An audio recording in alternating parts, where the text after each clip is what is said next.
اعوذ باللہ من الشیطان الرجیم، بسم اللہ الرحمن الرحیم۔ رب اشرح لی صدری ویسر لی امری واحلل عقدۃ من لسانی یفقہوا قولی۔ ہم دیکھ رہے تھے سیرت نبوی صلی اللہ علیہ وآلہ وسلم، غزوہ خندق، شوال، ذی قعدہ 5 ہجری۔ آپ صلی اللہ علیہ وسلم نے جو حکیمانہ اقدامات کیے تھے ان کی بدولت ہر طرف امن و امان چھا گیا۔ چنانچہ غزوہ بنو نذیر کے بعد 1.5 سال سے زیادہ عرصے تک کوئی قابل ذکر واقعہ پیش نہیں آیا، اور ایسا لگتا تھا کہ مسلمان اپنی دین کی اشاعت اور اپنے احوال کی اصلاح کے لیے کلی طور پر فارغ ہو جائیں گے، لیکن یہ یہود تھے جنہیں حضرت مسیح علیہ السلام نے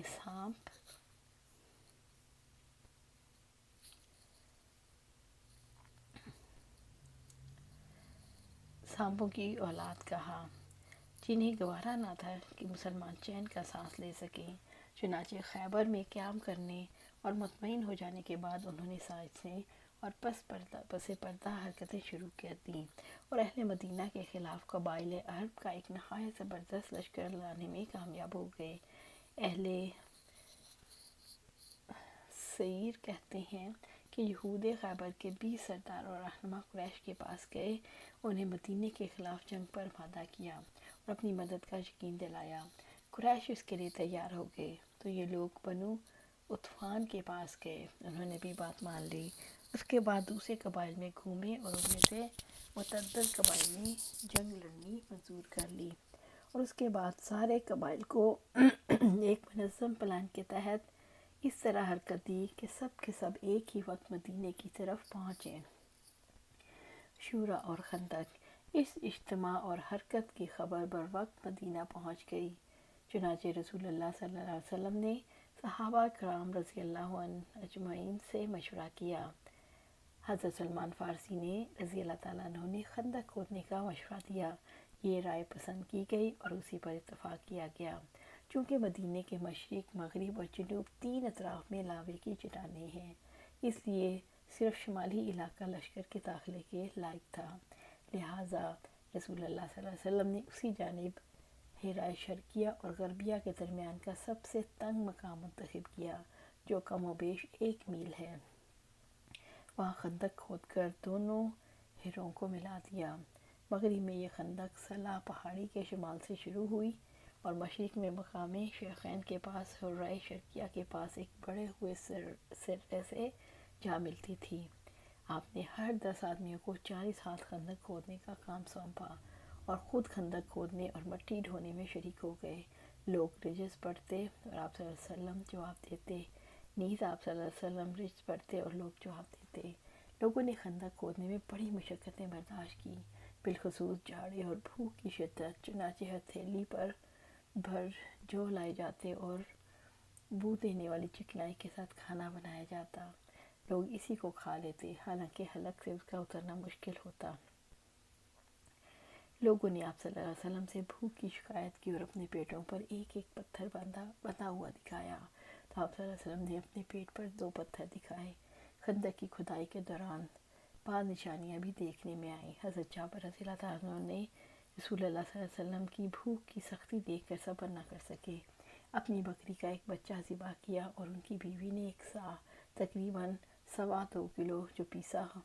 پھر انہوں نے خفیہ طور پر آپ صلی اللہ علیہ وسلم کو چند صحابہ سمیت دعوت دی، مگر آپ صلی اللہ علیہ وسلم سارے اہل خندق کے ساتھ، جن کی تعداد 1000 تھی، چل پڑے اور سب نے شکم سے رو کر کھانا کھایا۔ پھر بھی ہانڈی بھری ہوئی ابلتی رہی اور آٹے سے روٹی پکتی رہی۔ اسی طرح نعمان بن بشیر رضی اللہ تعالیٰ عنہ کی بہن اپنے والد اور ماموں کے لیے ہتھیلی بھر کھجور لے کر گئیں، تو آپ صلی اللہ علیہ وسلم نے اسے کپڑے کے اوپر بکھیر کر سارے اہل خندق کو دعوت دی۔ سب کھا کر چلے گئے، مگر کھجوریں تھیں کہ کپڑے کے کناروں سے باہر گری جا رہی تھیں۔ خندق کی کھدائی کے دوران میں حضرت جابر اور ان کے ساتھیوں کے حصے میں ایک سخت چٹان نما زمین آئی گئی۔ آپ صلی اللہ علیہ وسلم سے کہا گیا تو آپ صلی اللہ علیہ وسلم نے اتر کر کدال ماری، وہ بھربری ریت میں بدل گئی۔ اسی طرح حضرت برا کے ساتھیوں کا ایک چٹان سے سامنا ہوا، آپ صلی اللہ علیہ وسلم نے اتر کر بسم اللہ کہا، کدال سے ایک ضرب لگائی تو ایک ٹکڑا کٹ گیا اور اس سے ایک روشنی نکلی، تو آپ صلی اللہ علیہ وسلم نے فرمایا، اللہ اکبر، مجھے شام کی کنجیاں دکھائی گئیں اور اس وقت میں اس کے سرخ محل دیکھ رہا ہوں۔ اس کے بعد آپ صلی اللہ علیہ وسلم نے دوسری ضرب لگائی اور فتح فارس کی خوشخبری سنائی، پھر تیسری ضرب لگائی اور فتح یمن کی خوشخبری سنائی اور پوری چٹان کٹ گئی۔ خندق کے آر پار ادھر قریش اور ان کے پیروکار 4000 کا لشکر لے کر آئے۔ ان کے پاس 300 گھوڑے اور 1000 اونٹ تھے۔ ان کا سالار ابو سفیان تھا اور جھنڈا عثمان بن طلحہ ابدری نے اٹھا رکھا تھا۔ انہوں نے جرف اور زغابہ کے درمیان روما کے مجتمع الاسیال میں پڑاؤ ڈالا۔ دوسری طرف غطفان اور ان کے پیروکار اہل نجد 6000 کا لشکر لے کر آئے اور احد کے دامن میں وادی نقمہ کے آخری سرے پر خیمہ زن ہوئے۔ مدینہ کی دیواروں تک ایسی زبردست لشکر کا پہنچ جانا بڑی سخت آزمائش اور خطرے کا باعث تھا، جیسا کہ اللہ سبحانہ تعالیٰ نے فرمایا، جب وہ تمہارے اوپر اور تمہارے نیچے سے آئے اور جب نگاہیں کج ہو گئیں، دل حلق کو آ گئے اور تم لوگ اللہ کے ساتھ طرح طرح کے گمان کرنے لگے، اس وقت مومنین کو آزمایا گیا اور انہیں شدت سے جھنجھوڑ دیا گیا۔ لیکن اللہ تعالیٰ نے اس موقع پر مومنین کو ثابت قدم رکھا، جیسا کہ ارشاد ربانی ہے، اور جب اہل ایمان نے ان جتھوں کو دیکھا تو کہنے لگے، یہ تو وہی چیز ہے جس کا اللہ اور اس کے رسول نے ہم سے وعدہ کیا تھا اور اللہ اور اس کے رسول نے سچ فرمایا تھا۔ اور اس حالت نے ان کو جذبہ ایمان اور اطاعت کو اور کچھ اور بڑھا دیا۔ البتہ منافقین اور بیمار دلوں کا حال یہ ہوا کہ انہوں نے کہا، اللہ اور اس کے رسول نے ہم سے جو وعدہ کیا تھا وہ محض فریب تھا۔ بہرحال آپ صلی اللہ علیہ وسلم نے مدینے پر ابن ام مکتوم رضی اللہ عنہ کو منتظم مقرر کیا اور دونوں بچوں کو گڑھیوں میں محفوظ کیا۔ پھر 3000 کا لشکر لے کر نکل پڑے اور جبل صلاح کو پشت پر کر کے قلعہ بندی کی شکل اختیار کر لی۔ سامنے خندق تھی جو مسلمانوں اور کفار کے درمیان حائل تھی۔ ادھر مشرکین نے قرار جابی کے بعد تیار ہو کر مدینے کی طرف پیش قدمی کی۔ جب مسلمانوں کے قریب پہنچے تو کیا دیکھا کہ ایک چوڑی سی خندق ان کے اور مسلمانوں کے درمیان حائل ہے۔ یہ دیکھ کر وہ بھونچکا رہ گئے، پریشان ہو گئے۔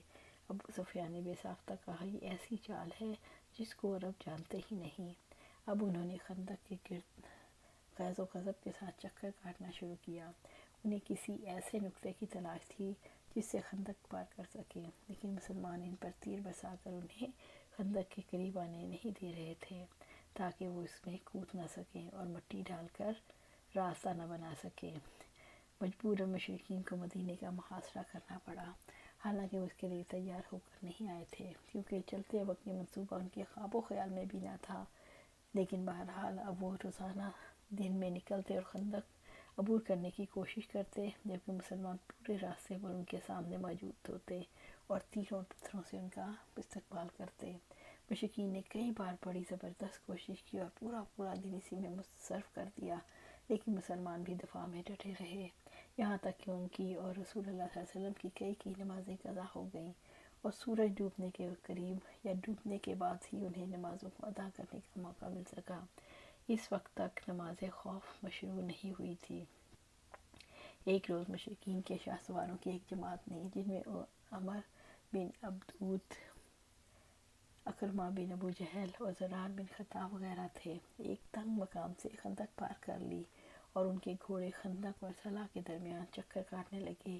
ادھر حضرت علی رضی اللہ عنہ چند مسلمانوں کے ہمراہ نکلے اور جس مقام سے انہوں نے خندق پار کی تھی اسے قبضے میں لے کر ان کی واپسی کا راستہ بند کر دیا۔ اس پر عمر بن عبدود نے مبارزت کے لیے للکارا، وہ بڑی جرأتی اور شفاق تھا۔ حضرت علی رضی اللہ عنہ نے کچھ کہا اور اسے بھڑکا دیا، وہ گھوڑے سے اتر آیا، پھر دونوں نے ایک دوسرے پر پڑ کر وار کیے۔ حضرت علی رضی اللہ عنہ نے اس کا کام تمام کر دیا اور باقی مشرکین بھاگ نکلے اور اس قدر مرعوب تھے کہ اکرمہ نے بھاگتے ہوئے اپنا نیزہ چھوڑ دیا اور نوفل بن عبداللہ خندق میں جا گرا، جسے مسلمانوں نے طے کر دیا، یعنی مار دیا۔ اس جنگ میں فریقین کے صرف چند افراد مارے گئے، یعنی 10 مشرک اور 6 مسلمان۔ ایک تیر حضرت سعد بن معاذ رضی اللہ عنہ کو لگا، جس سے ان کی بازو کی بڑی رگ کٹ گئی۔